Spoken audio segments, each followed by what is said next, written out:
간밤에 새로 들어온 소식과 사람들의 관심을 끈 뉴스를 전해드리는 뉴스 열어보기 시간입니다. 먼저 조선일보입니다. 삼성 오너 일가가 상속세를 내기 위해서 금융회사로부터 수천억 원 규모의 신용대출을 받았다고 합니다. 당초 주식담보대출을 받으려고 했지만 우리나라 증권사 중에 이 부회장 일가에게 필요한 수천억 원을 대출할 수 있는 곳은 없었다는데요. 고 이건희 회장이 약 22조 원의 유산을 남기면서 삼성 일가가 올해 내야 할 상속세만 2조 원이 넘는다고 합니다.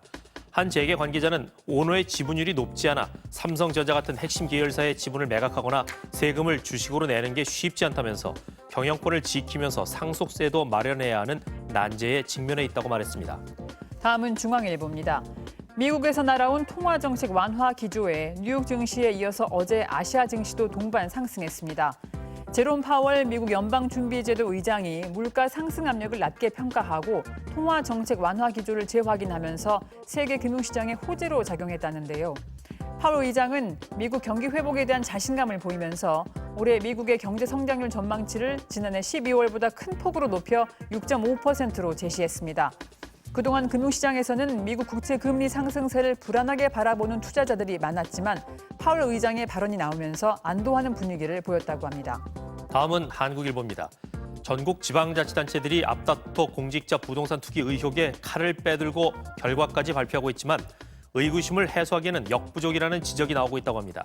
지자체별로 소속 공무원을 전수조사하는 고육책을 썼지만 정작 부동산 투기의 핵심 수법인 차명 매입을 밝히는 데 한계를 드러냈기 때문인데요. 창릉 3기 신도시가 조성될 고양시는 어제 소속 공무원과 직원 약 4천 명을 전수조사한 결과 창릉 지군의 땅을 산 사람은 없지만 인근 땅을 사들인 공무원 3명을 경찰에 수사 의뢰한다고 밝혔습니다. 용인시도 같은 날 SK 반도체 클러스터 사업지구 인근 토지를 매입한 공무원 3명을 경찰에 수사 의뢰한다고 발표했습니다.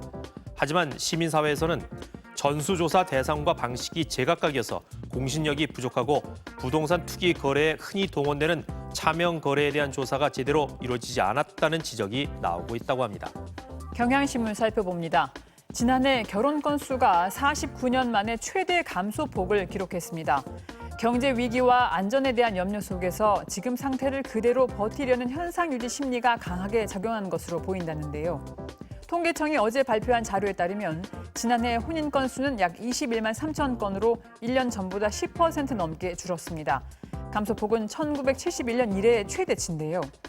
통계청은 코로나19로 결혼이 많이 연기되거나 취소됐다면서 주로 결혼하는 연령층인 30대 인구가 줄어드는 추세고 주거나 고용 같은 결혼 여건이 어려워지면서 비혼이 증가하고 있다고 설명했습니다. 다음은 한겨레입니다.